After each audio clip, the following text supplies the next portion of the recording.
Good evening. Assalamu alaikum. On behalf of my colleagues at the Brookings Doha Center, I'm delighted to have you all with us tonight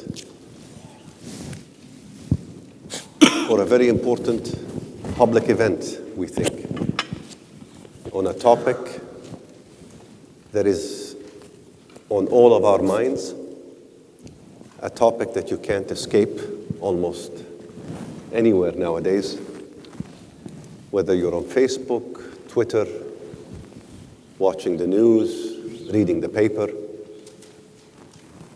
The geopolitical and security implications of the current Gulf crisis.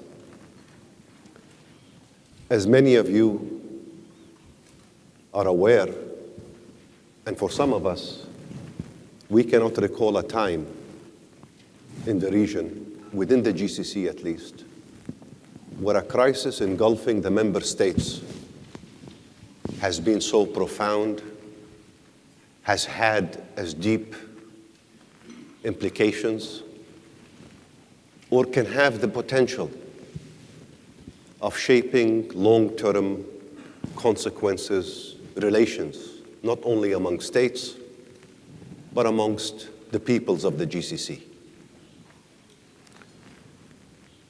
The GCC crisis, however, is taking place within a wider regional context, a context where we see a lot of geopolitical uncertainty, we see civil wars, we see political polarization, we see sectarian tensions, so much so that people are speaking about the emergence of a new Middle East, a new Sykes-Picot, new state boundaries, new state-society relations, and a new set of regional security and geopolitical arrangements that will emerge at some point in the future, that will include not just members of the Arab world or the GCC, but also neighbors in Iran, Turkey, and with new arrangements involving and governing the role of the US and other powers. I think for many of us following this region and studying it, one will have to go back almost 100 years to see similar levels of volatility, turmoil, and uncertainty about the future. To address those issues, beginning with the GCC crisis, but also extending into the larger issues, we've invited three prolific and widely read commentators on the Arab world and the GCC. Professor Abdullah Shaiji, as most of you have recognized from recent TV interviews, is a professor of political science at the University of Kuwait, the former chairman of the Department of Political Science, and an advisor to the Speaker of the Parliament. Next to him is Rami Khouri, a syndicated and internationally renowned journalist who's been writing about the Middle East and the Arab world for as long as I've known him, and for many, many years to come, writing eloquently, writing critically, and writing from the vantage point of somebody who has traveled throughout the region. Last but not least is our dear friend, resident of Doha and professor of political science at Georgetown University, Professor Mehran Kamrava, who directs the Center for International and Regional Studies. Gentlemen, we're going to start with maybe the first question and the only question I'm going to pose. What does this moment of profound uncertainty, insecurity, and instability in the region, both in the Gulf, but across the Arab world, tell us about the future we're looking at? Dr. Abdullah. Thank you very much, Tariq. It gives me great pleasure to be for the second time in 2 weeks in Doha since what's so-called the Gulf crisis has erupted almost 5 months ago. And I'm glad to be here, and thank you for this wonderful audience also. I'm glad also to be with my friends who I've known for a few years, or many years with Rami. And yeah, I mean, I think we are at a fork in the road here.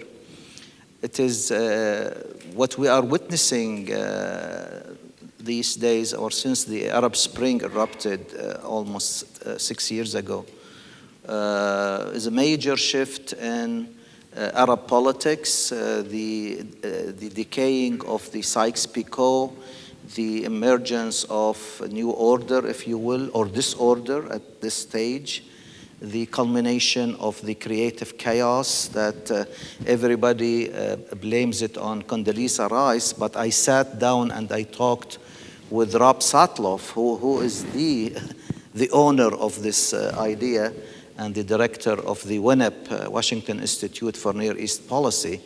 And the result is what we see today, the fragmentation of Arab politics, the downgrading of the security, the attack on the sovereignty of the states, the push and pull between those who are aspiring for dignity and freedom and those who want to hold them back because they are fearful of losing grip on their power.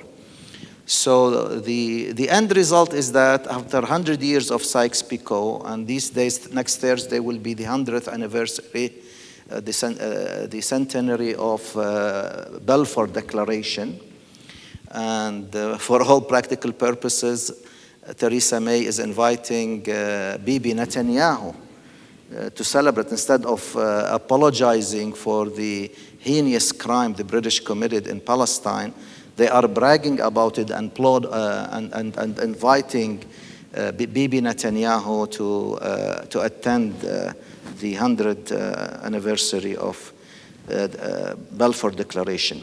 So we are at a stage today that there is a lot of push and pull. There is a lot of fragmentation of the Arab world. It seems that most of us forgot that it all has started with Sudan in 2009 when it was split up into 2 states, and almost it happened again in Kurdistan last month. And the populism, if you want to look at a macro approach, the populism, the racism that is really exhibiting itself in Europe and the United States, the ascendance of the right wing or the hardliners in Europe, and then now it's also now at a standstill somehow. The emergence of Trump in United States as with the white supremacist and with his venomous approach regarding the immigrants and the refugees and the Muslims and the Muslim ban. I mean, I lived and worked and studied in the United States for almost 30 years. I've never seen the United States this cocooning itself and leaving the stage in the world for all practical purposes for China. If you read what Xi Jinping stated in the 19th Congress just a few days ago, he said, well, we are a superpower now. We're going to step in and take over. If the Americans will abdicate the leadership, we are here. And imagine China with its authoritarian regime is nowadays providing the example of a leader of the world. What happens to the leader of the free world? So from that perspective, what's happening in our neighborhood here is part and parcel of this false belief that Trump is with us, or at least he is not going to do anything to prevent us from doing what we would like to do. So there is a false sense of, and I warned in my writings very early during the Trump administration, which is now finishing its almost 10 months in office, that we should not really bank on Trump, because this guy is not a statesman. This guy is an ideologue. This guy is a businessman. This guy is a transactional man. He doesn't believe in geostrategic issues. And look at him now. He's really in trouble with the Manafort indictment just came in today. So I'm just finishing with my first intervention to state that what we are witnessing today, the intra-rivalry or the intra-war, or I call it Cold War, between the GCC, 2/3 of the GCC states are now allying themselves against one member, that's Qatar. But the Emir of Kuwait said, we are all into this. We're not taking sides. We are all into this because this is really the crux of the issue, that Qatar represents the country that the other guys are saying has done this, and this. But really, at the end of the day, you are really emasculating your power and allowing your foes and your enemies, which we are in a cold war with them, led by Iran, you are giving them more power to punch us with rather than to deter them. And maybe I'll elaborate more in the second round. Thank you. Rami? Thank you very much. Thank you to Brookings for having me, and I'm delighted to be here with my friends and colleagues, and thank you all for being here. Watching the Gulf crisis in the context of the wider Middle East situation, in the context of global changes, is really the way to do it, to understand, I think, what's going on, because we can't isolate the local from the regional, from the global. And following up on what Abdullah said, this is what we're witnessing, I believe, across the entire Middle East, are two simultaneous processes at work. One is the second great fragmentation and reconfiguration of the Middle East. The first one was around 1920, which was done mostly by European imperial powers that shaped the region and reconfigured it. And the second one that's taking place now has been going on for about the last 15, 20 years, since the end of the Cold War, actually. And the reconfigurations are happening heavily by the hands of the people within this region. Whether it's tribal groups, militias, resistance groups, ethnic national groups, there's a reconfiguration taking place, and part of what the Saudis and Emiratis are doing with Qatar, I believe, is part of that slow process of trying to reconfigure the region. The second thing that we're witnessing, though, at the same time, is the essential poor performance of Arab statehood and sovereignty, broadly speaking, except for some countries that have small populations and plentiful income, where people live decently and securely, where there's no real serious political or social tensions that we can see. The majority of Arab countries have done a pretty poor job of statehood and sovereignty. And I say this on the basis of looking at regional trends in socioeconomic and political achievements, where you have about half of the school children in primary and secondary school across the Arab world not being able to read and write and do basic math. About half of the kids in primary and secondary school are not learning.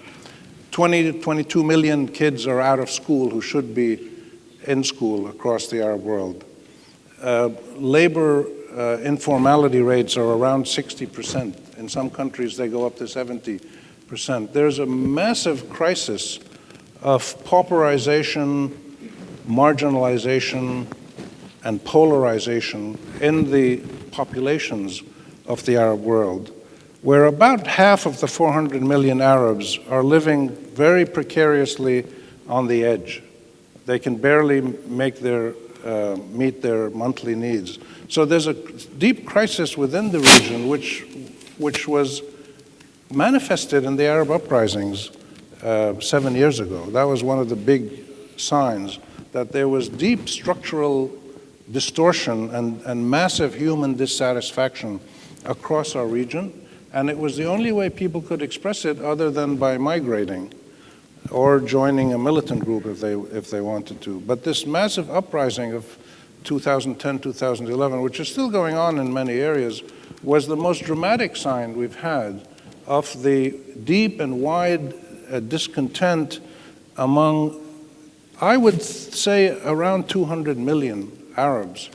We know from survey evidence, the Arab Center here did a poll last year or earlier this year showing that 78%, almost 4 out of every 5 Arabs are living in need and hardship. They can barely cover their monthly costs, or they can't cover their monthly costs and they have to borrow or beg or get charity or whatever. So there's a massive crisis of socioeconomic political distress across probably 2/3 of the Arab countries. You don't feel it here, you don't feel it in Kuwait, you don't feel it in the Emirates, but you feel it in most other Arab countries. And combined with this has been a set of recent trends in the last 15 years or so of popular activism, people breaking away from the state, setting up their own militias, setting up their own tribal groups, setting up their own, trying to be autonomous. It started in Sudan and the Kurds, and it might happen in other places. And also what's happening is that a lot of people are simply withdrawing from organized society, starting by the states, the governments themselves. In some countries, the governments cannot provide what they used to provide for all of their people, including very basic needs. So the government has been withdrawing in some Arab countries and concentrating its resources on its own supporters. And this has left masses and masses of people who have to fend for themselves. This creates activism, it creates demands for accountability, people fighting corruption. And the Gulf crisis that happened within this big context. So when my interpretation of it is that simply that the Emirates and the Saudis essentially were frightened by what they saw happening in the region in the last 15 years. Elections, Muslim Brotherhoods winning elections legitimately, political activism across the region, more open expression, not just on Jazeera and other television channels, but on social media, citizens in their millions freely expressing their views and demanding more political rights, especially after the uprisings. And I think these trends so frightened some of the conservative Arab countries, including the Egyptian government, that they fought back in this way. So Qatar and Jazeera are simply proxies for the frightening trends in the region that some of these other governments saw, and therefore they're trying to stop that process. The last point I'd make in this opening round is that what's fascinating is not so much that they acted like this, because other people have acted like this before, and we've seen counter-revolutionary or counter-democratic processes and forces in the region. What's fascinating is the simultaneous weakness of the United States and the European powers, their almost total inability to get anything done, combined with the dramatic dynamism of regional powers like the Turks and the Iranians to step in and play a role. So this is part of the reconfiguration that's going on. Thank you. And I would say that what we've seen is we saw in the last 30, 40 years, the essential end of Arabism. And what we're seeing now is the beginning of the process of the reconfiguration of the Arab state in different parts of the region and the redefinition of sovereignty. So it's a historic moment. It's full of danger. And it's a moment that is about Qatar and the Emirates and the Saudis. Essentially, the others are there, but the Emirates and the Saudis and Qatar are the key players. And how this process unfolds will have a major impact on the entire region for years to come. Mehran. Thank you. Let me add my thanks also to you and Brookings and your team, and also my fellow panelists. And the audience. Tariq, I think we're seeing the emergence of three complementary developments simultaneously. One of which Rami and Abdullah very eloquently articulated, which is the breakdown of the Arab state system. The Arab state system has broken down. This started with the leaving of Egypt of the fold beginning in the late 1970s, and it accentuated with Iraq's invasion of Kuwait, and now we're seeing another manifestation of this dysfunctional system. And I won't elaborate on it because others did, but we see a second trend which also has to do with dysfunction, and that is the dysfunctionality of the Gulf Cooperation Council. From its establishment up until 2017, the GCC had a fundamental problem. It had an identity crisis. It couldn't decide whether it was a collective security organization, was it a collective organization for regional integration, economic integration. But there were structural problems that mitigated GCC's very earnest efforts at integration. And those structural problems had to do with the geography of the region. The fact that of the 6 members of the GCC, you have one state which considers itself as the rightful leader of the region. It considers itself as the leader of the Arab and Muslim world, in fact. And you have 5 other states which, by all accounts, in terms of demography, in terms of geography, in terms of economic size, are small states. And so from the very beginning, the Gulf Cooperation Council had structural problems that it couldn't necessarily overcome. And we saw the difficulties of the GCC as a meaningful organization for coordinating foreign and security policies come to a head in the aftermath of the Arab uprisings of 2011. And those tensions came to the surface a couple of years after 2011, by 2013, and then again in 2017. And what this gives us insight to is that from the very beginning, there were different conceptions of what the GCC was among its different members. Saudi Arabia saw the GCC as an institutional forum to coordinate the foreign policies of the other 5 members according to the way that it wanted them to coordinate.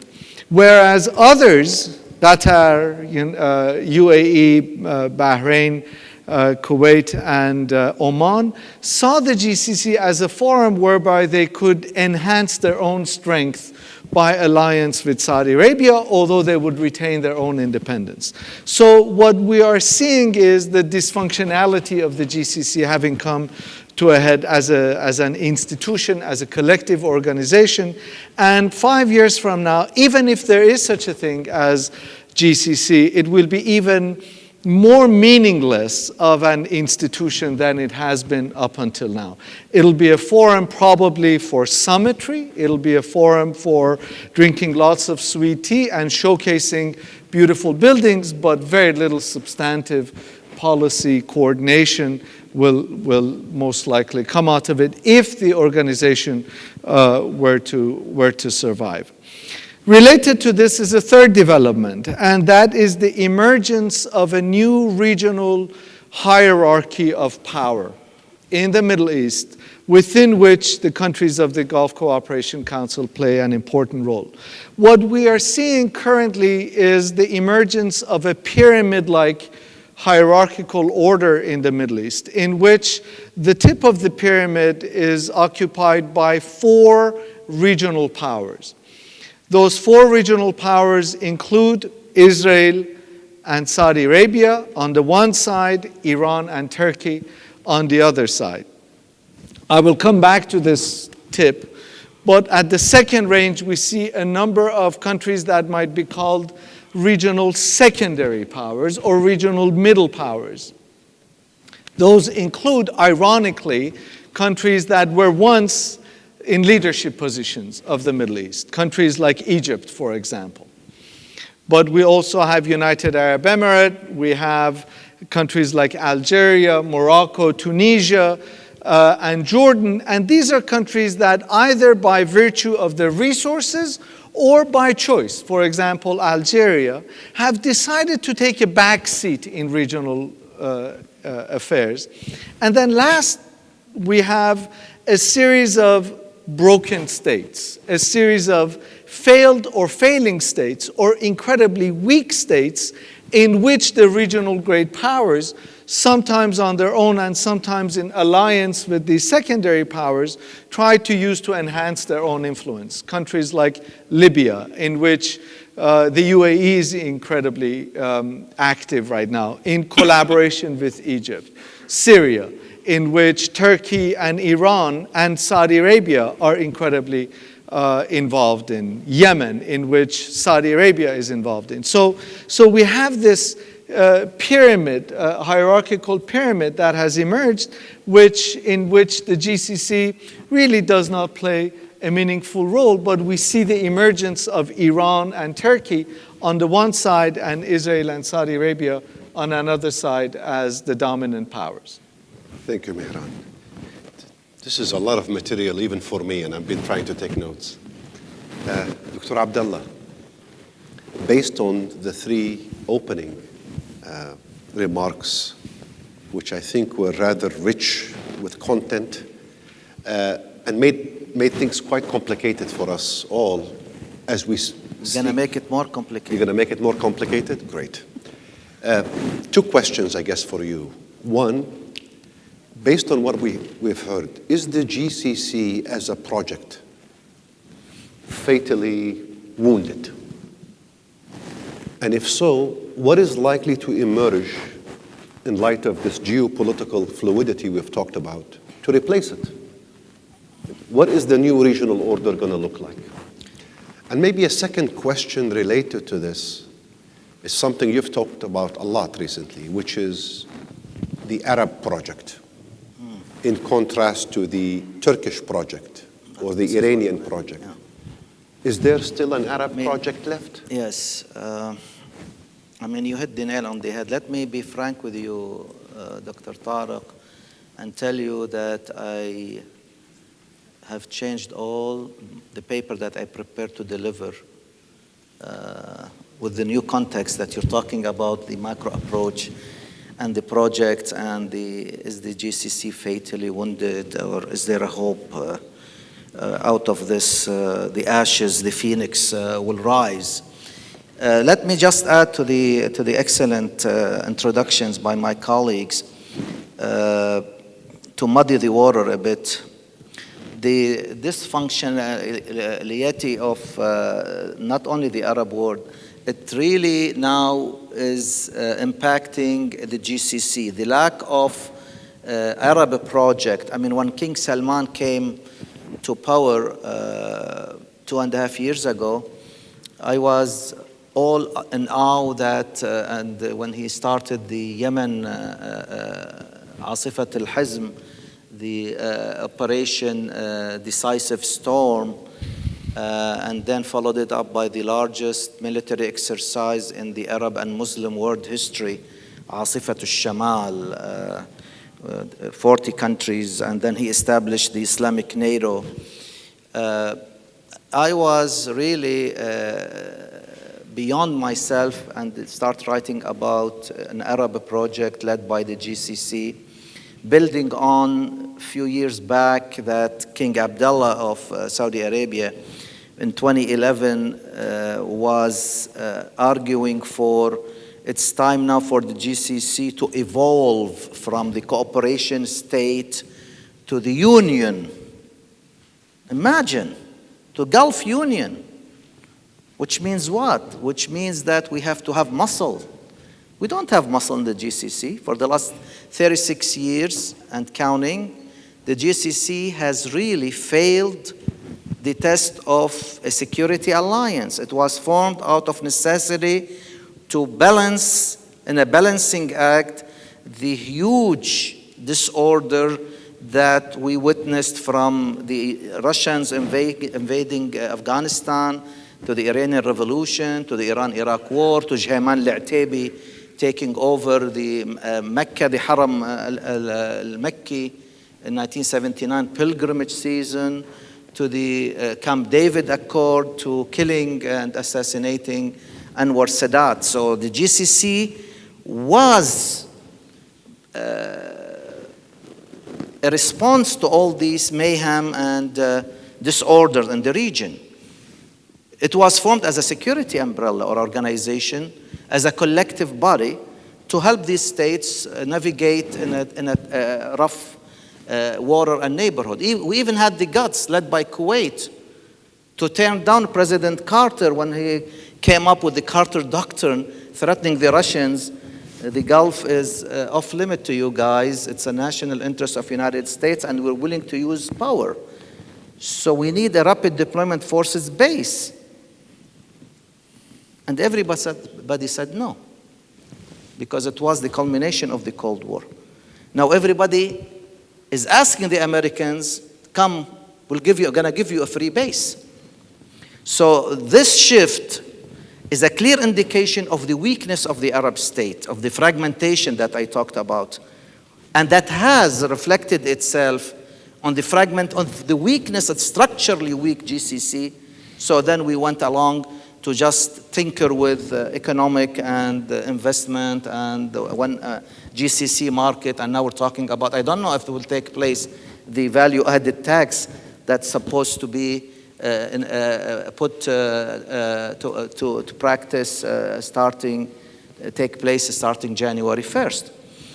What I'm arguing now is that we don't have a project, neither Arabs nor GCC, even though we are now, I wish we were better off than we were a year ago. We were worse off than we were a year ago. When I look from our perspective in this part of the world, what do I see? As Mahran stated, and I've been arguing about this for the last 10 years, we see an Israeli clear-cut project to be the dominant power in the region, although it's small and tiny, but it's mighty and has the cover of the world community. I see Turkey, the neo-Ottomans are now marching and have the Sunni world backing it with its populism and supporting Muslim cases from Palestine to Gaza to Myanmar to the Rohingyas with their own project in Syria and Iraq.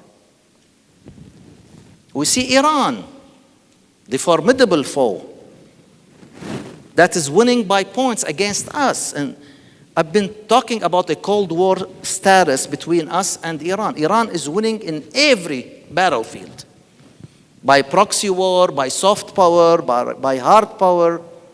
Even now with the Kurdistan issue, Iran is the winner, not us, with the abdication of Masoud Barzani. So what we have is that we have an Israeli project, we have a Turkish project, we have an Iranian project that is really in conflict, direct conflict with us. And yesterday there was an Iranian bashing session in Riyadh when the foreign ministers of the coalition that's fighting in Yemen, Asifat al-Hizm wa I'adat al-Amal, met with their, the chairman, chiefs of staffs of the countries that are involved in the war in Yemen. And they said Iran is supporting, aiding the Houthis. After 2.5 years, we're still complaining of Iranian intervention. So we're not being able to put a halt on the Iranian project. What we see now is that we are more fragmented. The GCC now is split up into 4 different perspectives. We have Qatar, the black sheep of the family, if you will, or depicted as supporting terrorism, causing up to Iran, hosting Hamas and Qaeda and whatever. We have Taliban. I'm glad that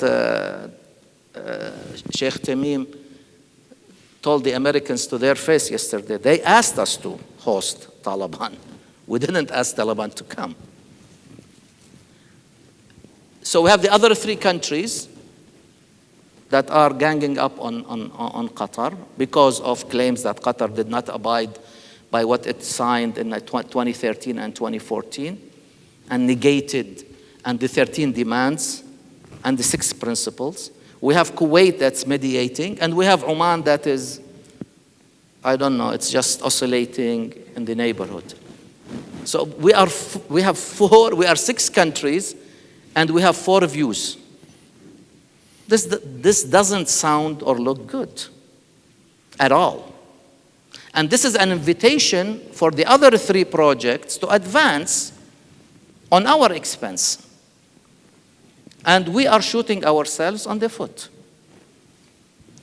I'm sorry to say it, but I am been witnessing a culmination of bashing of even those who are trying to talk some sense into this senseless crisis. If you take a neutral position and you ask for a reasonable resolution of this crisis that is really, we don't know really what's behind it. I mean, the Emir said it yesterday in CBS 60 Minutes with Charlie Rose. I mean, the issue here is that Qatar has to succumb and toe the line.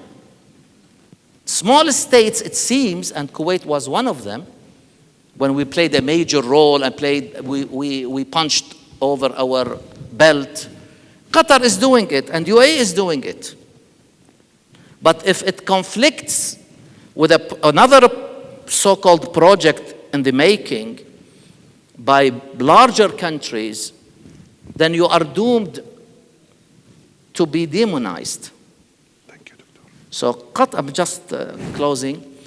So Qatar is the victim of I can't say this. I said this on Al Jazeera, and I'm glad that Qatar is tolerant about hearing the negative aspect. Qatar has been the victim of its own big ambitions, punching over its belt and driving the other guys in a way that colliding with their own future project. So Qatar now has to come back and look at what it's doing. And we small states have really to understand soft power as we have been using it, Kuwait, Qatar, and UAE, is not enough for us to shield us from a future attack by other big countries if their approach is in a clash with our approach. So there is a big lesson here. Maybe I'll talk about it in the 3rd round. Thank you. Thank you, Dr. Abdullah. Rami, where do we go from here? Where do we go? Where do we go from here? There is no Arab project. The region is in chaos. The US is withdrawn. Can we imagine a set of arrangements that will include countries from this region in some configuration based on a set of values that are common to these countries that will help this region emerge from the issues you had pointed to earlier? So is this a 10-year project, a 15-year project, a 20-year project? And what is it going to look like, the process from here to there, now that the last remaining bastion of stability in the Gulf, namely the GCC, appears to be in free fall? Well, I think the lessons that we draw from the current crisis, as well as looking at any historical background in the Middle East or in the world, is that countries only have one ultimate source of power and protection, and it's the consent of the governed, the consent of their own people, and a sense of solidarity among the population that helps to validate national policy. The weaknesses all across the Arab world that we've witnessed in the last 30, 40 years are in sharp contrast to the first 50, 60 years of statehood. From the 20s to the 70s or 1980s, you didn't really have popular revolutions. You had a colonel taking over from a king, or coups, or a colonel taking over from another colonel. You had coups, but you didn't have popular mass uprisings, except in Sudan with Noumeri in the 80s. And that was because most people in the Arab world, for the first 50, 60 years of statehood, were feeling that their lives were improving. There was a sense of nationalist developmental projection in the same direction. People's lives were improving, and there was a sense that people were, the regimes, the governments, the leaderships, and the citizens were all more or less moving in the same direction and all benefiting. That changed after the 1970s when security forces took over most of the Arab republics. And you ended up with security-based, family-run governments that stayed in power for 30 or 40 or 50 years in places like Iraq and Syria and Libya.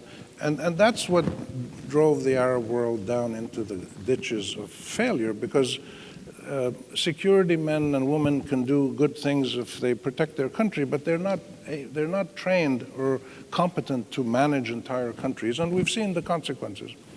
So my analysis is that the priority for the Arab world now is somehow for individual citizens, for groups of citizens in civil society or clubs or groups or whatever, to discuss how we get out of this situation we're in by essentially revalidating, or maybe validating for the first time ever, a sense of a nationalist purpose for the countries of this region.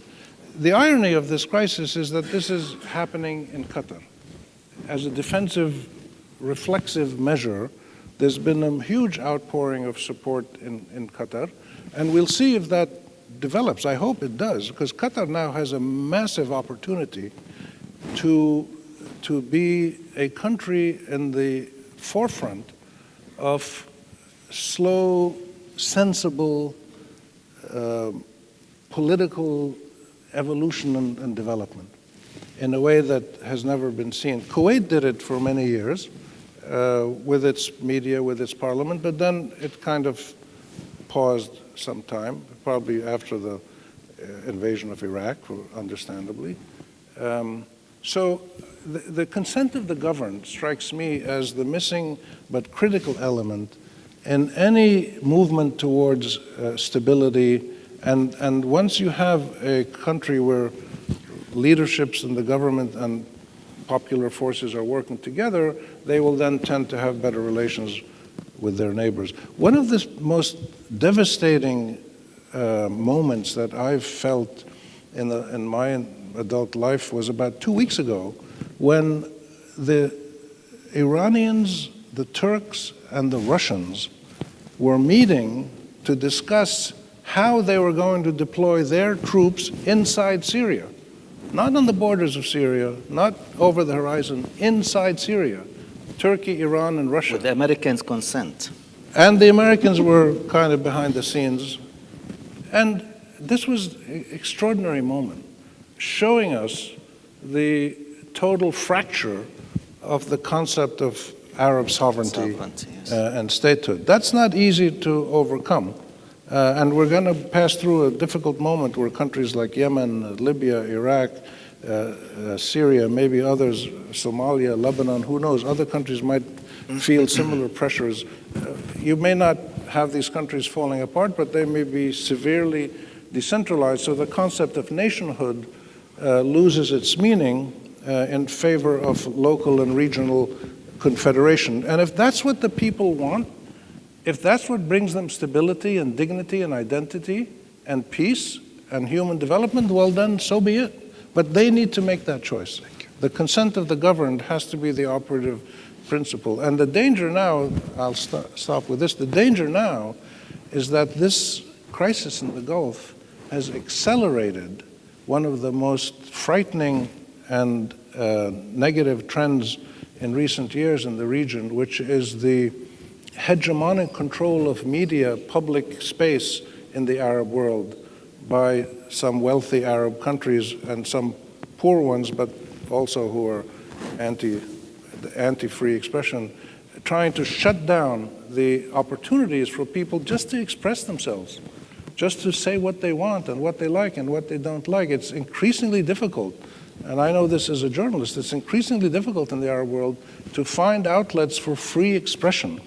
And this is spilling over now into institutions of research and political analysis and expression around the world, where Arab money is trying to control how things are done. And this is really, really dangerous. So this is why one of the critical things is for every individual, for every institution, for every home, for every school, for every think tank, for every business, to encourage people to speak their mind civilly, peacefully, but honestly, and not to be afraid of people talking to each other. It's the great Arab Islamic tradition that we have in tribal Arab society and Islamic tradition, but it's been totally lost in the public political sphere of the Arab world that has now been shattered by the damage done by 50, 60 years of military rule. And this is not easy to turn around, but it will happen, because ultimately there is no force more powerful than the collective will of a nation to live in freedom and dignity. And this will happen, but it'll take some time. We're going to come to the audience in just a few minutes, but we need to kind of give Mehran a chance to reflect on what Rami and Abdullah have suggested, but especially Mehran with reference to the role of other regional powers. So we hear this expression a lot nowadays. Iran has a project, Turkey has a project, and there is no Arab project. Can we imagine a scenario or a set of circumstances where Iran's project and Turkey's project becomes reconcilable with the Arab project, and where in fact a future regional security arrangement almost by necessity will have to accommodate and accept and recognize a role for Turkey and a role for Iran? I completely agree. I think first and foremost, we need to change the narrative of us versus them. This is a region where you cannot ignore geography, you cannot ignore your neighbors, and as the saying goes, you can pick your friends, but you cannot pick your neighbors. And the Arabs and the Iranians, the Gulf states and the Iranians, need to come to some sort of modus vivendi, pretty much in the same way that the Omanis and the Qataris have come to some sort of functional relationship with Iran. And both the Omanis and the Qataris and the Iranians and the Turks have learned how to compartmentalize their relationships. In other words, they have learned how to disagree on certain specific points, but devise agreeable methods on the bigger picture. And the bigger picture is one of necessity, because these countries cannot necessarily ignore each other. We cannot ignore geography, that Iran exists. We cannot think that Iran does not have legitimate security concerns. The country does have legitimate security concerns. And so long as we have a zero-sum game of, well, Iran's legitimate security concerns don't matter because they're up to this, they're up to that, then we ignore the possibility of devising a win-win scenario in which everybody has to give a little and everybody is in some ways the winner of some sort of regional security arrangement.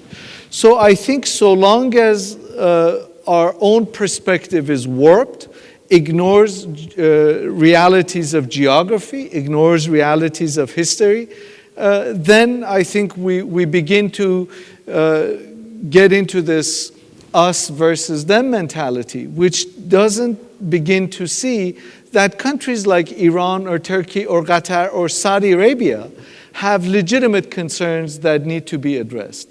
And collective security agreements, collective security arrangements work best not when there's a zero-sum game, But when everybody has to give in a little and everybody comes to some sort of agreement in which the others have a right to exist. Thank you, Mihran. Dr. Abdullah wants to comment on this point. And me too. Thank you. I mean, you have to understand that countries are not charity organizations. They are after their own interest. And I wish Mahran's argument will say it to the Iranian side first, because Iran has not really settled down what kind of a state, what kind of a system this country is. Is it a revolutionary system? Or is it a normal country to deal with? I mean, when you look at Iran, the fear of Iran is that who's running the show? Not the president, although claims to be, he is moderate with his foreign minister, Jawad Zarif, but they're not calling the shots. The guys who are calling the shots are Khamenei, the supreme leader, and the Revolutionary Guards, who are driving Iran into a confrontation with all the Arab world. Who's controlling and bragging about controlling 4 Arab states or 4 Arab capitals through their proxies? What is Iran doing in Syria and Iraq and Yemen? Why Iran is escalating the Cold War? I mean, Iran is not a normal country or not. We have to understand Iran has a legitimate argument. Sometimes Iran is a major country, old civilization, major. They cannot be. It's the elephant in the room. You cannot ignore Iran. But Iran also has to work on confidence-building measures. Iran really does not give us any confidence that we could do business with Iran. So because of that, Iran project is in direct clash over our interest. Why Iran armed, trained, indoctrinated 25 Kuwaitis to carry terrorist attacks in Kuwait? After 1 full year of trial, the evidence was there. Iran was, and it was done by the Iranian embassy even, and we kicked out some Iranian diplomats. So this attitude from the Iranian side does not really help us. Iran is one of the major beneficiaries of this Gulf crisis. And the spokesperson today of the Iranian Foreign Ministry said what's going on in the region really could spell major existential threat to the GCC. This is the first time I hear Iran is concerned about the GCC. Iran's interest is to have a fragmented GCC, and we don't have a strong GCC in order not to face Iran directly. Thank you, Doctor. We're going to have an event okay. on Iran soon. So we'll invite everyone to come back. But it's time to come to the audience. Please make very specific, focused, and short questions or remarks. And we'll take a round of these questions, and then we'll ask our speakers to comment on them. We will start with Dr. Abdullah Ba'aboud. He was the first to raise his hand.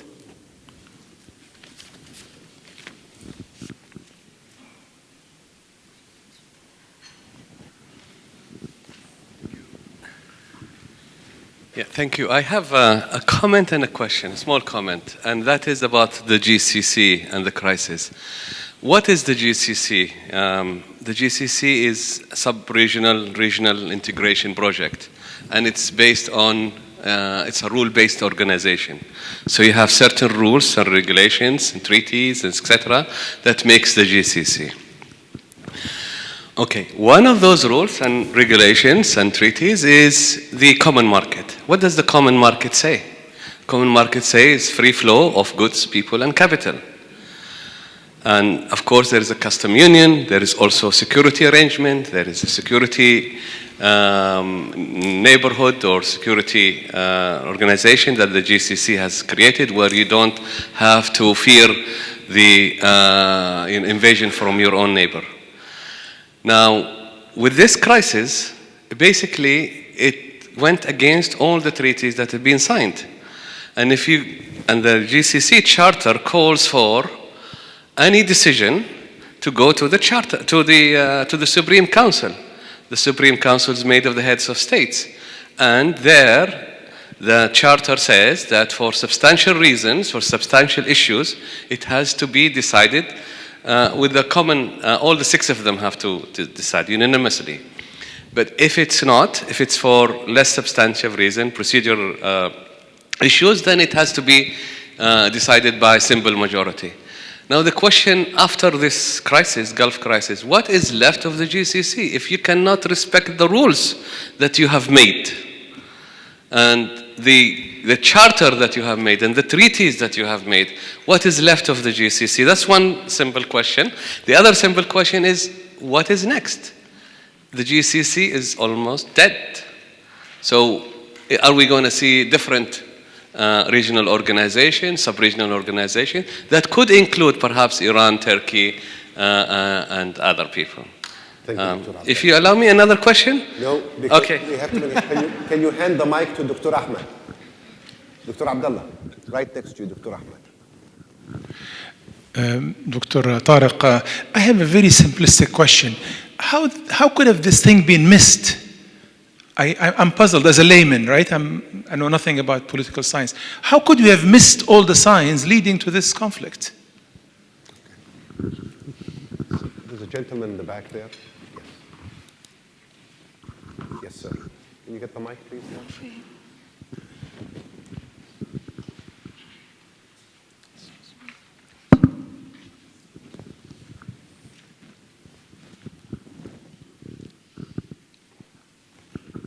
Thank you.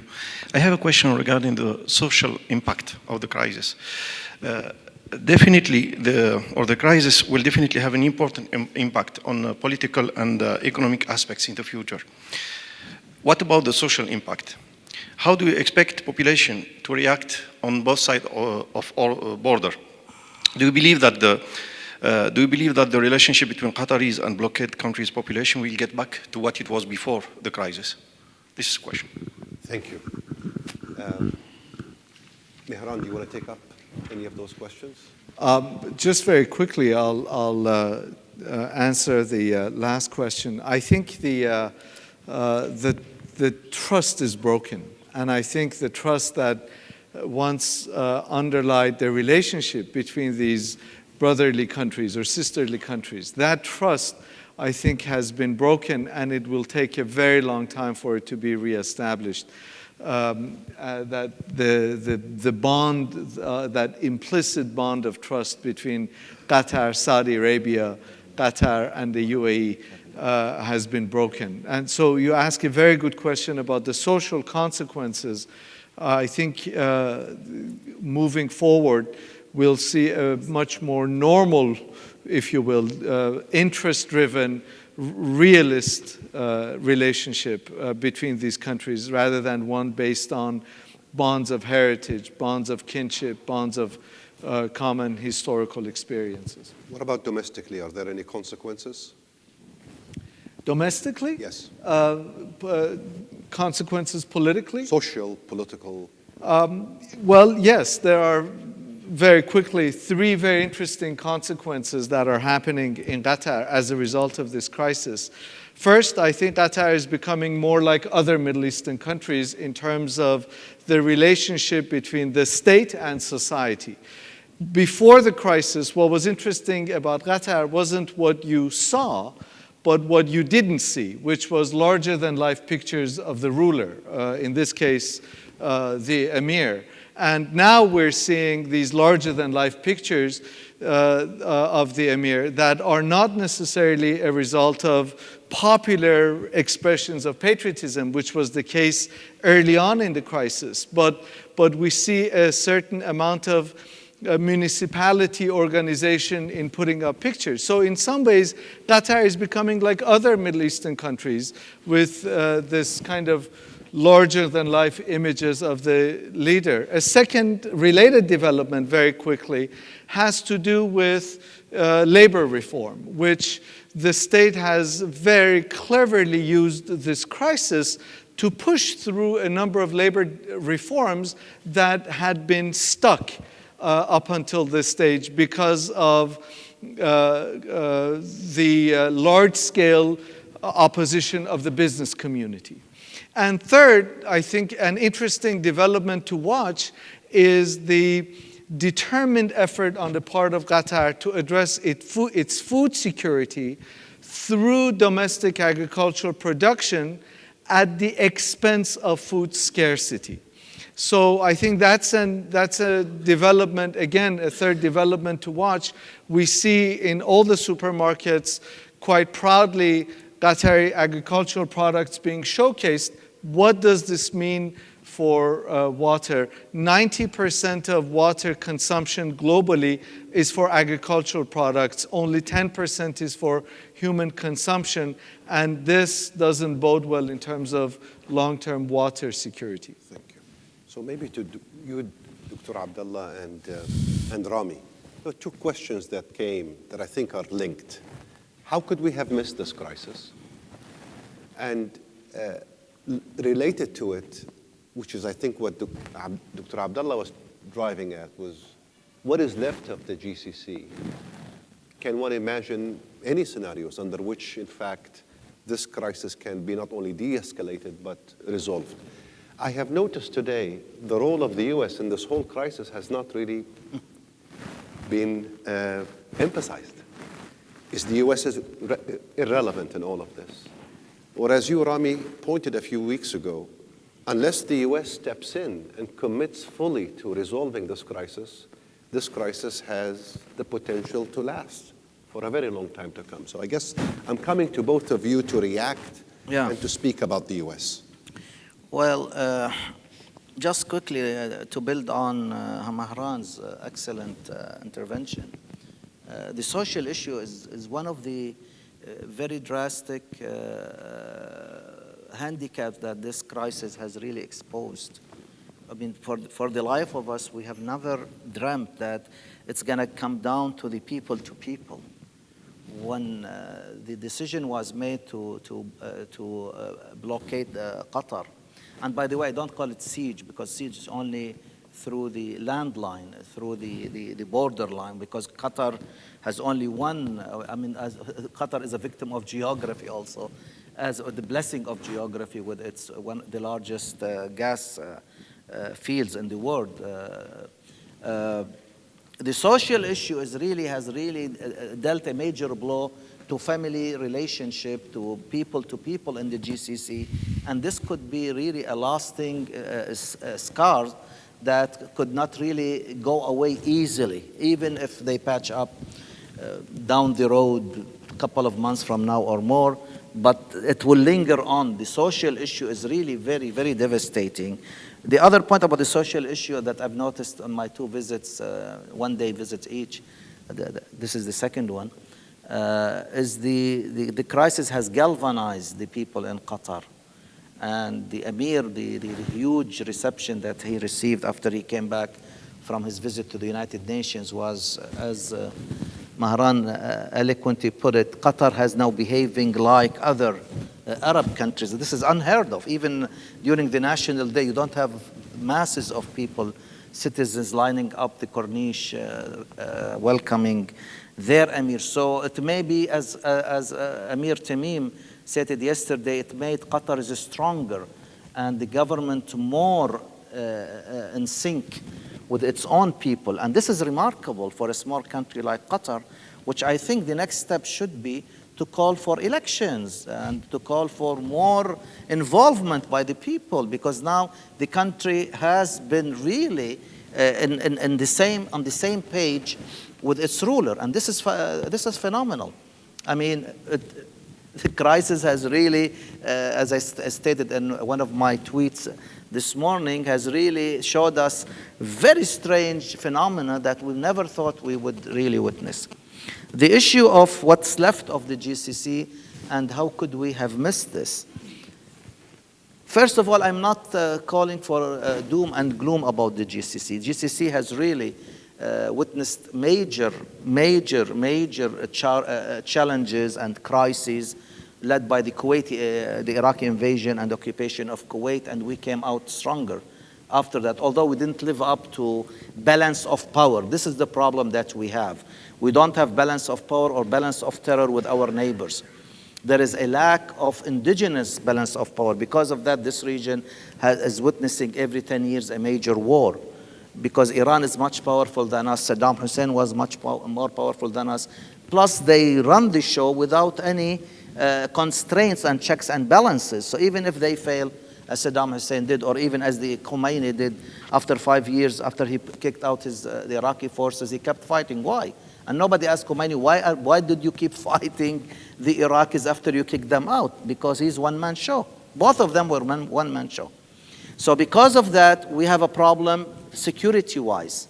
We do not have the capabilities to match up the Iranians or now the Iraqi very powerful army that has been fighting for the last few years, Daesh. What's left of so because of that, I'm not arguing that GCC is dead and buried and that's it, or read Al-Fatiha on GCC. No. What I'm arguing for is that this crisis will end no military option for it. There is no military option for this crisis. And the Emir of Kuwait stated very clearly next to President Trump in the White House on the 7th of September that the Kuwaiti mediation that has not really fulfilled its objective until now has really dealt with or prevented a military scenario. And that was really shocking for everybody to hear, although we heard that there might be a military option. But now there is no military option. The argument is that Qatar has brought in the Turks and it's causing up to the Iranians. And the Americans have the largest air base in the Middle East. So that is that regarding the issue of how to solve this crisis. Okay. The future of the GCC depends on how to solve this crisis.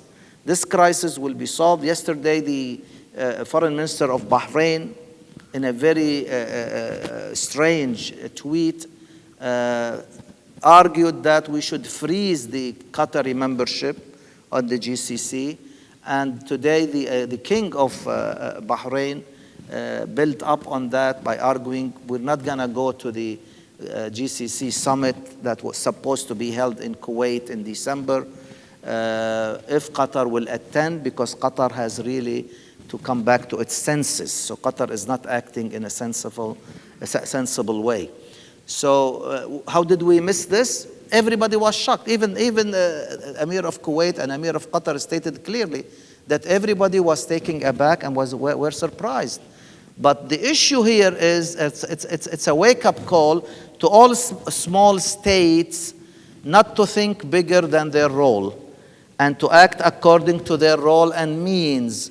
And regardless of how much power you have, soft power, how much oil, how much gas, how much foreign investments you have, it's not going to get you very far if you live in this neighborhood or in a neighborhood where there are big guys with different and clashing ambitions and projects. So because of that, really there is now rethinking about the might and the means and punching over your belt. But the GCC, my deep conviction, will not really be dead and buried this soon. And there is no feasible, to answer the last point, my friend Dr. Ba'aboud, there might be talk about different scenarios, like you have now. You have three GCC countries, Saudi Arabia, UAE, and Bahrain, will form their own mini GCC. But there is no way to have Iran or Jordan or Morocco or Iraq, for that instance, to be part of any regional alliance at this stage. Not this Iran, not this Iraq, that's a failed state in Iraq, the hegemonic Iran. It's not really, the time is not appropriate. So we're gonna discuss this issue as we go step by step, but please do not spread the word that the GCC is dead and buried yet. Thank you. Rami, on these two issues, can the U.S. actually, do they hold the key now? The U.S. The U.S. Do they hold the key to resolving this crisis? Two, just to push you a little bit on this question, or on this issue that Dr. Abdullah has raised. Why can't we imagine a set of new alliances in the future that will include members of the GCC and other countries outside of the GCC. It may not be feasible now, but can that be the new regional security arrangement that will ultimately result 5, 10 years from now?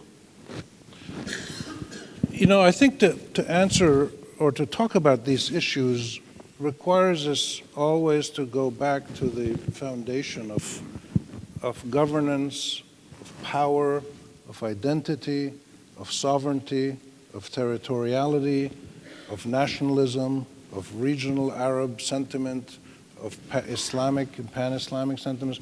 All of these things are mixed up together, and they are manifested in the lives of individual people. Every single one of us in our own countries and societies absorbs these different things, and we express ourselves.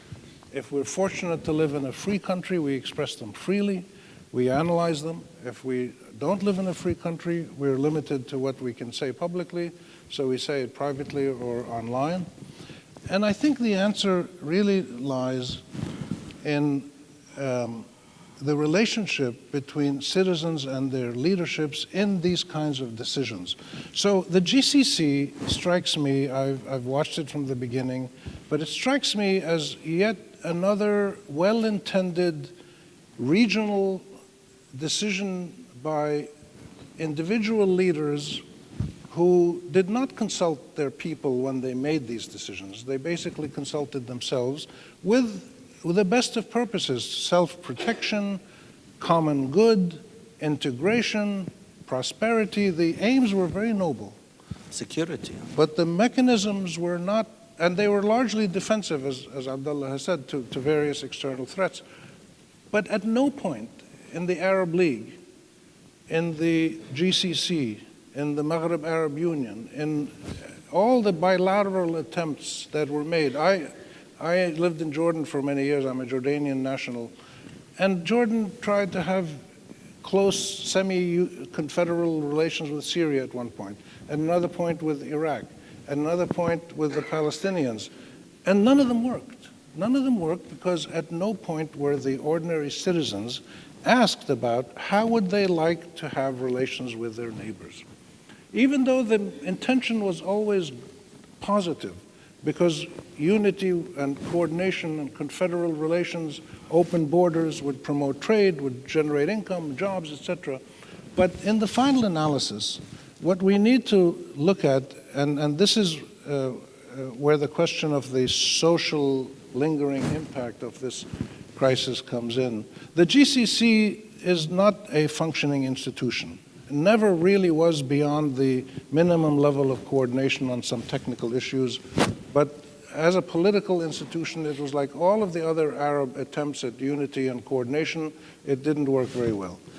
But now, what's happened now in this Gulf crisis is really historic in the sense that the entire population of Qatar was traumatized by the sudden political assault on it. They were really traumatized. They didn't expect this from a member state of the GCC and people that they felt close to, naturally. But also, I think the people of the UAE and the Saudis, and I only mention the UAE and the Saudis because I think the others don't matter that much, unfortunately. I don't think they have the full power of sovereign states to. But UAE and Saudi Arabia are also traumatized in their own way, in that they've taken this very strong, very public, very severe stand, and nobody in the world, virtually nobody in the world, has supported them. And virtually every major power in the world, the US, the Germans, the EU, virtually every major power has told them this is really a family feud and you can't continue this. You have to solve it, dialogue peacefully, and they've tried. So I think the Emiratis and Saudis are traumatized. They've also made a total mess of their media. They've developed the most pitiful propaganda attacks in their media, which are going to damage them for years and years to come. And I'm sad to see some Qatari media following suit as well, which is something that the Qatari media should really rethink, because credibility earned with your readers and your viewers can be lost very quickly, and it takes a long time to regain it. But so you've got two traumatized people in Qatar and in the Saudi Emirati group, and how they react to this situation in the years down the road is going to be a huge factor. The last point, the United States has shown that it really wants to mediate and try to bring about a successful Kuwaiti mediation and to try to play a role, but doesn't seem to have been able to do so. And this is not new. If you look at the U.S. in the last 15 or 20 years, the U.S. has often tried to push a political position with the Israelis, with the Turks, with the Saudis, with the Iranians, with others, and it's always and often been pushed back. So the United States, unfortunately, has shown in the last maybe 2 generations, since the 1980s, that it really doesn't have strategic mechanisms in the Middle East much beyond militarism, and sometimes trying to use its aid. But it's done so with a huge amount of failure. And therefore, it has generated neither respect nor fear in the eyes of hundreds of millions of people in the region. Arabs, Turks, Israelis, and Iranians. And they all basically push back and ignore the United States if they don't like what the U.S. is asking them to do. So this is not new, and it's it's a shame, but this is a problem of Washington's own making. Thank you. We started about 15 minutes I late. need to add to this. We're not going to make up the 15 minutes. We're just going to take 5 more minutes to accommodate a couple of very quick questions. Please, the mic here, up front. So 5 more minutes, inshallah. Here.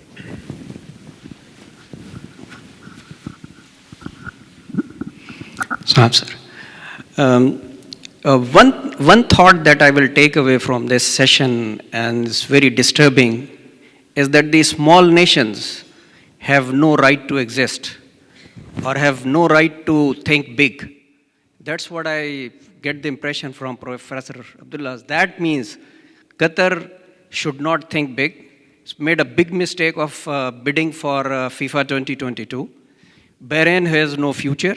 Kuwait has no future. Nepal has no future. Why is Catalonia trying to get independence? Thank you. It's a good question. I don't Thank you very get it. much. Thank you. Thank you. The question right behind him, on the right. Thank you very much for the talk. In my business, I'm the CEO of an investment group, and we have 9 operating companies in Qatar. So you could imagine that the continuous pressing question on me as somebody who's helping and working with the directors of these companies is, when is this going to end? Okay. And my immediate answer to mitigate their concerns is always, we should always, the thing to watch for actually is whether the LNG ships of Qatar continue to pass unblocked through the Hormuz Straits. As long as this is happening, I think this country will be fine. I think Qatar will grow at 4 to 5%, no more 10, 15%, but this country will be fine. What I found astonishing, actually, is that when you look at what is happening at a distance, you will notice 2 things. One is that there is really no bold pressure whatsoever other than lip service from the Western countries on Saudi Arabia or UAE to do anything about the crisis, okay? All we hear is, you know, guys, it's your problem, sort things out, etc., etc. So in the long run, the economic pressure or the seemingly economic pressure is actually on the Qatari and on the Qatari businesses, not on the Saudis or the UAE. And this is something, while Qatar, again, is a wealthy country and can sustain itself for a long time, but I think the Western countries are sitting relaxed. They know deep inside that the Qataris and the UAE and everybody will be coming one after the other trying to buy their friendship or keep it warm through further arms deals and this deals and that deals, and everybody is happy with the situation. Unfortunately, the region is going to pay a lot of money and price for it. Thank you. Thank you very much. We'll take, forgive me, there are more hands than we can accommodate. So I'm going to be very selective. We're going to take your question here, sir. Front row. Thank you Very much. briefly, please. So much.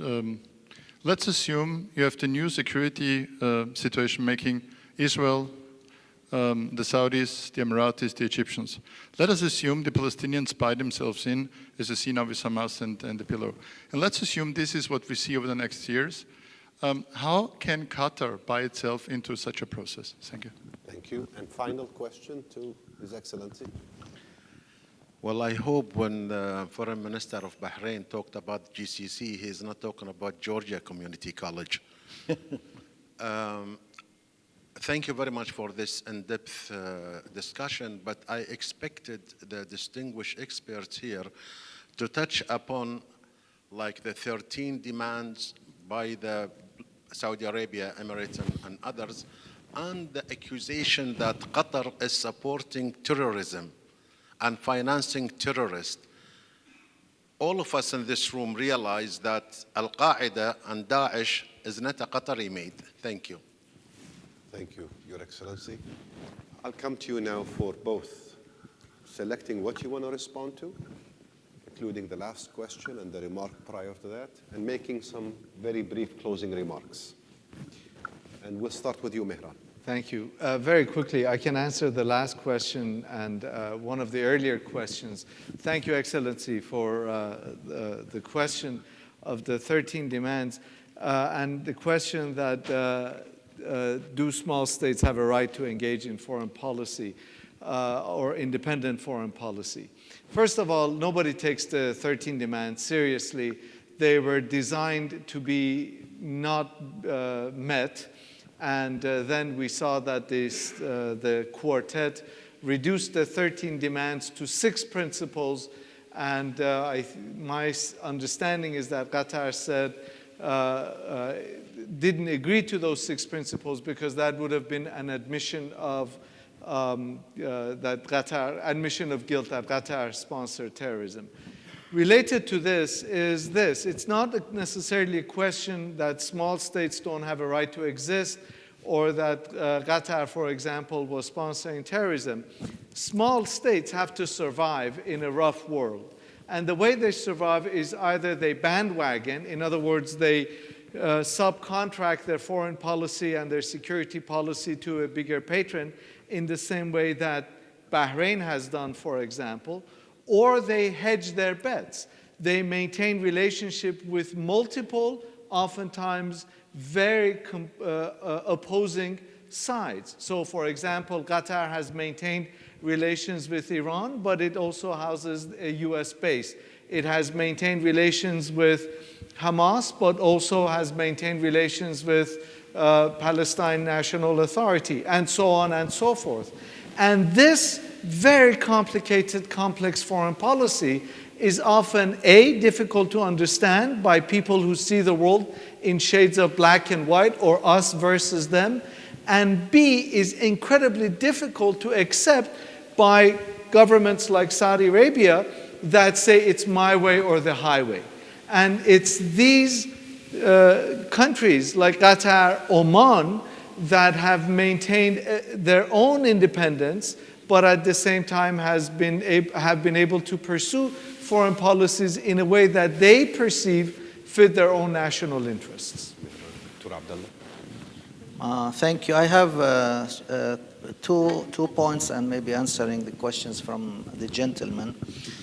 First of all, I didn't say that small states don't have the right to exist. I'm saying realpolitik demands that small states act according to their means and capabilities, especially when their approach or project collide and clashes with major powers. So you have one of the lessons drawn from this crisis is that for us small states in the region and maybe other regions, if you have more powerful neighbors, then you have to hedge your bets and to to rethink or think the worst case scenario and don't step on their toes. Small states usually cause, or micro, we have a saying in international relations, some important micro states cause macro problems, like when Iraq invaded Kuwait. Kuwait became, the invasion itself became a major issue. The issue of 13 demands, and we didn't touch upon them because we discussed so many issues. The 13 demands, first of all, I mean, for the life of me, I don't know who made these 13 demands. If you look at the 13 demands, it's an A4 paper that has no official letterhead. It wasn't signed. There was nothing proves that this is an official statement from the quartet. And then they are void after 10 days. So they voided them. And then they came up after a month by 6 principles. And then everybody thought the 6 principles, as Mahran stated falsely, and I was of that opinion, that these 6 principles replace the 13 demands. And after 2 weeks, they come and said, no. You had it wrong. The 13 demands are still on the table, plus the 6 principles. So everybody's confused. But the 13 demands, the Emir of Kuwait stated clearly, some of these demands infringe on the sovereignty of the state, and we won't accept them. It seems most of them infringe on the sovereignty, and they were made to be rejected. Now the issue of the financial issue. Now Saudi Arabia is coming up with a mega projects. The NEOM, $500 billion. The investors are shy. Kuwait, we just announced yesterday another $160 billion mega project to develop 5 major islands in Kuwait to make them also haven for investors and tourism and leisure and what have you. Investors are not going to come in droves. Qatar is hurting. Qatar has pumped up about $39 billion into its market from its sovereign wealth funds. Bahrain is hurting. UAE is hurting. But Dubai is really in a bad shape because investors are pulling out or are shy, and they're not going to come and invest in countries or in a region that is witnessing upheavals and instability and at war in Yemen and with the infighting with their neighbors in Qatar. So this is hurting both ways. It's not helping. And we are at a stage now, we are eyeball to eyeball, and who's going to blink first? The problem with this crisis is that the other side does not have the power to force Qatar, to coerce Qatar into succumbing and agreeing to, I don't know what kind of demands they want. They're not willing to sit down and talk, as the Emir of Qatar stated. I'm ready from day one. If they move 1 mile, I'm going to move, or 1 step, I'm going to move 10,000 miles. So this is the issue. The issue is that we are at eyeball to eyeball. It's a zero-sum game, and they are not willing to budge. And at the same time, they don't have the capability to force Qatar to abide with their demands, which I don't know what kind of demands. Really, there has to be sitting down. The last point I want to make is the American position. The American position, unfortunately, not only that nobody's listening that much to the Americans, the double standard or the 2 approaches by the establishment on one hand that is taking a more rational approach regarding the State Department, the Pentagon, and the National Security Council, and even the intelligence, are not taking sides and are pushing for sit down and dialogue. The Americans are not going to get involved as long as everything is working perfectly. The Americans have a saying, if it ain't broke, don't fix it. From their perspective, it ain't broke. Al-Adid Air Force Base is perfectly working excellently. Planes are taking off and bombing in Iraq and Syria and Afghanistan. You have 10,000 strong American troops in Al-Adid. Oil and gas is flowing perfectly. And the campaign against ISIS, the ISIL, Daesh, has not been really affected badly. So as long as 3 issues They don't have a problem. Now, Trump is the problem. Trump is the problem. He took sides early on in the crisis, as you remember, and now the establishment has steered him into a neutral position. No more talks about, they pointed at Qatar or Qatar supporting terrorism or financing terrorism.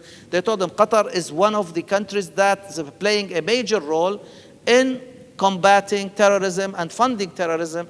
And as a matter of fact, today, Secretary of Treasury, United States Secretary of Treasury Mnuchin, was in Qatar, and he praised the role of Qatar that's stepping up and in the forefront.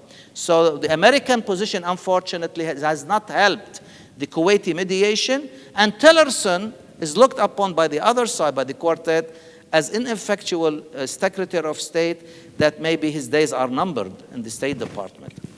Thank you. Rami, you've got the final word. Well, about the 13 demands, I mean, these were hysterical demands by frightened leaderships who were existentially worried about their future. And they're not to be taken seriously, but they do reflect a combination of hysteria and confusion and fear that is really, really frightening. And it is a reality among some leaderships in the Arab countries.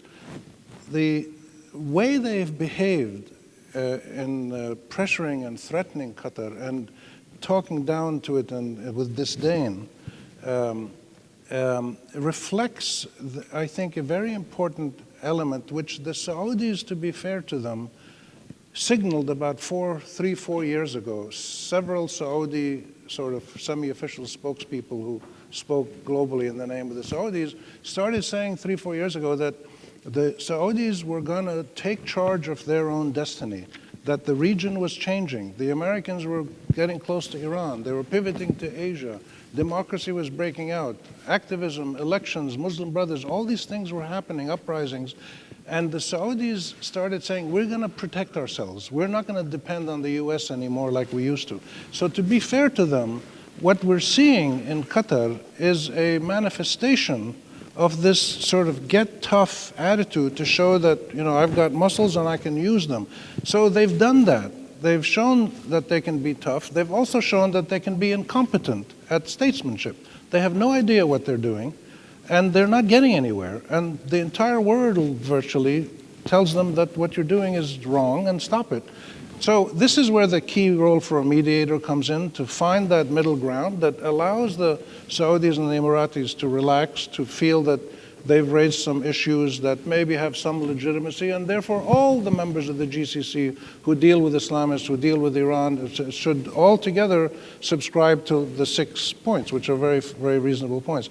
On the last point of Israel, Saudis, Emiratis, and others joining, making a coalition of some sorts, this is the ghost of Alexander Haig coming back. This is the ghost of the Reagan administration, who wanted the Israelis and the Arabs to fight the Iranians. They want to make a grand coalition.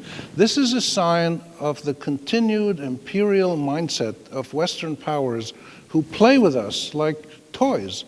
And they say, okay, let's get the Israelis and the Emiratis and the Saudis and the Jordanians and the Egyptians and make a great anti-terror coalition, and we will train them in the desert, and we will help them, et cetera, et cetera. I mean, this is a continuing colonial imperial mindset that looks at Arabs with total disdain and feels that we are instruments in their regional policy. The problem is that the regional policy, this one particularly, the attempt to do Israeli-Arab coalition, apparently is being spearheaded by a Jared Kushner, who's a junior moron. And he is the guy who's in charge of this process. And he has no idea what he's doing. He's totally clueless about this process. And so I think it's completely unrealistic. And it does reflect, though, if there are some Arab countries that are seriously talking about considering something like this, it shows the amount of hysteria and desperation and anxiety that they feel. And this is real, and we need to deal with it. Thank you. And it's not an easy thing to do. So what this crisis has shown us is the level of genuine, real fear in the minds of some Arab leaders. And this can't just be wished away. and there needs to be engagement, there needs to be discussion, and this is something that all of us should do. Thank you. We can't leave this to foreign powers or our own leaders by themselves. I promised I would only take 5 minutes. We ended up taking 20 More minutes. time. But this only reflects the richness Want to eat? of the issues we were discussing, the complexity of the problem we were trying to unpack, and really very genuinely reflects the eloquence and the significant remarks, critical commentary provided by our three speakers. Please join me in thanking our three speakers for